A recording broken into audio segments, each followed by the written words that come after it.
Hello everybody and welcome back. Today I'm finally doing an Edinburgh Rugby video. I've been talking about doing this one for a while and I wholeheartedly believe Edinburgh Rugby will be a lot better next season. And I know I might be slightly deluded as an Edinburgh fan, but I do have evidence to back it up. I wouldn't be making this video otherwise. So yeah, let's jump into it and talk about Edinburgh. So Edinburgh, if you don't know, missed out on playoffs last season. They bottled playoffs basically, and there were several reasons for this. The first one being, the main one being, and the one I'm going to focus on, their attack. You look at the table from last year, and they came 10th, but we look at the number of wins. They got 11 wins from 18, which if you look at the table, Ulster and Benetton, who were in 6th and 7th, well in the playoffs, comfortably in the playoffs, got 11 wins. And they got beat by teams like Lions and Ospreys, who didn't have as many wins. So why was that? Well, bonus points. Try bonus points. Edinburgh picked up a total of 5 bonus points throughout the whole of last season. You compare that to all the other teams around them. Lions only got 9 wins but got 14 bonus points. Ospreys only got 10 wins but got 10 bonus points. Benetton 11 and 8. Well, Benetton 11, a draw, and 8. Ulster 11 wins and 7 bonus points. No, and 11 bonus points. Don't know where I got 7 from. That's 7 losses. Edinburgh 11 wins, 5 bonus points. So it's their attack that's letting them down.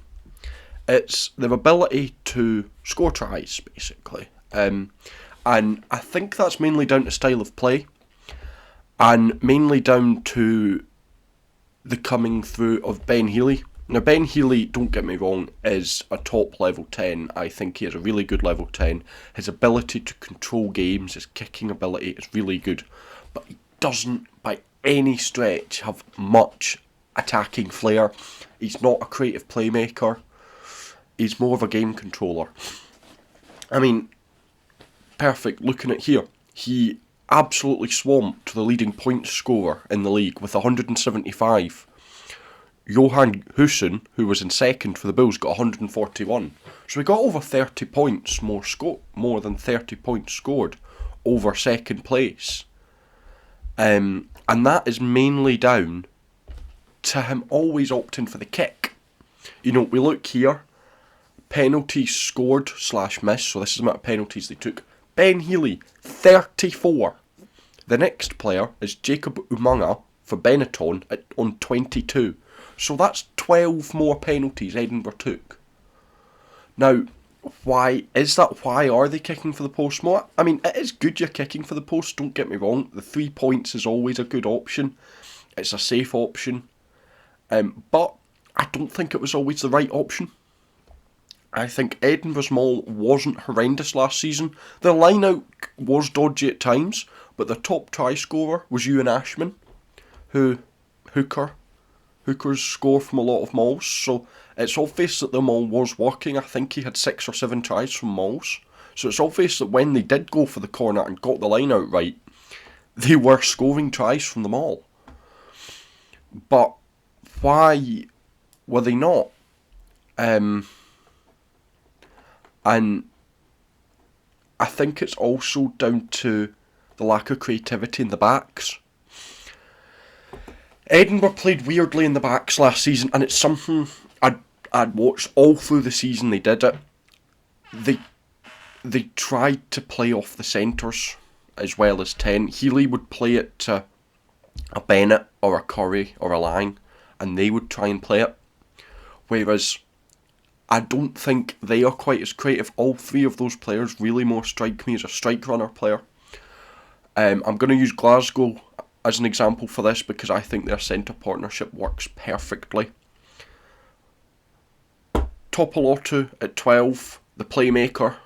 He's the one, he'll put the dinks in behind, he'll play the little flicks, and then you've got Hugh Jones, the strike runner, the man who'll be first to the ball.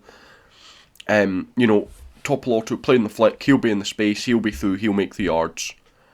But Topolotto, if needed, can also carry. Edinburgh had 2 strike runners, really.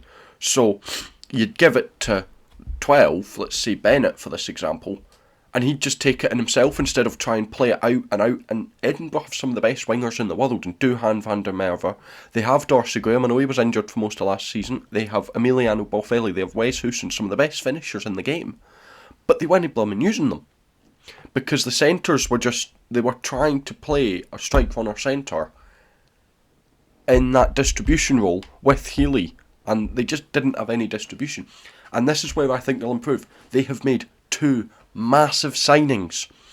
I can't believe it took me this long to get here, but Masesi Topolotto, I think it's pronounced Masesi, I'm going to pronounce it Masesi, the brother of Sione, has just signed, and Ross Thompson, couldn't remember his name there, has just signed, and I think the pair of them are huge. I'll talk about Thompson first. Thompson is a 10. In at Glasgow, I suspect you know who he is fairly well known. Excuse me. But Thompson is a more playmaking 10. He can kick, but he's a good passer, and that's what Edinburgh need, a good passer, a good playmaker. He's moving from Glasgow, which to be honest with you I think is a fair move for him. He's probably looking at it going, well, Adam Hastings is going to Glasgow, so he's not going to start many games. At the time, he was behind Duncan Weir and Tom Jordan. I know Jordan's away to Newcastle, so he'd probably still be third in line, whereas he looks with Edinburgh, and when he goes to Edinburgh, he'll be fighting for the top spot with Healy, just like Ali Price did last year. He looked at it and went, I'm probably third in line with Glasgow, or I could go for Edinburgh and fight for that first spot. So it's a smart move from him, and I think he really helps Edinburgh onto Topolotto. Now there's not much I can base off him, and I want to try and make this video as much as possible around him, because I think he is key in this. But Topolotto is similar to his brother, and I'm not saying that because I'm lazy at doing my research. He says it himself, that him and Sione have a similar play style. So I might not have much information on him, because on Masesi, because he only played, was it 14 minutes for the Warters last season in Super Rugby, so there is injury problems, and I think that's going to be the one holdback for Edinburgh, is if their injuries get over them again. But if they don't, I'm presuming everyone's going to stay fit for the whole season, which they won't, but just going to assume for the titles of this and look at play style, he will be the distributor Edinburgh need. I believe the go-forward centres for Edinburgh are going to be Topolotto and Curry. Very similar to how Glasgow and Scotland do it with Topolotto and Jones. And I think they should play it like that. I hope they do. And I think that when they do that, you will see similar to Glasgow, with there being so many line breaks, so many, players getting in behind defence, and that is when the players like Matt Curry, Duhan van der Merwe, Darcy Graham, all of them, Emiliano Boffelli, Wes Houston, will come into their own, because they can take, once they get the ball in behind, they're some of the best finishers in the game. And hopefully, I see the vision with the signings. I hope they're going to play them this way. Now again, I'm just a fan who hopes. But yeah, I do think that if Edinburgh get this right, they could be a little force to be reckoned with. I'm not saying they're going to win the URC or anything. That's Glasgow's job at the minute, but at least get top 8 again. Maybe beat some of the big teams. I mean, they've got first game, Leinster at the Hive in Edinburgh. They've got the perfect opportunity to cause an upset, to put themselves on the board this season. First game, if they can beat Leinster. I'm just saying, they've got it right there that if they get this right, they could be a force to be reckoned with, and they could prove it in the first game. Just like Glasgow did last season. They had Leinster in the first game. They beat them pretty convincingly. And look what happened. They went on to win it, didn't they? Now, again, I don't think many people said they were going to win it, bar Ryan Wilson. Still can't believe he perfectly predicted the whole knockout stage. But, yeah. That's my thoughts on Edinburgh. I do think the future's bright. I'll probably be sitting here this time next year, at the end of next season, going, "Oh, Edinburgh failed again." But I'm going to be positive. I'm going to be optimistic. My season ticket's been renewed, so hopefully. But I really do think something is brewing in Edinburgh. It's just about if they can actually implement this onto the pitch, which has been their problem. But I think it's going to be big. Anyway, thank you very much for watching. I've got a new microphone.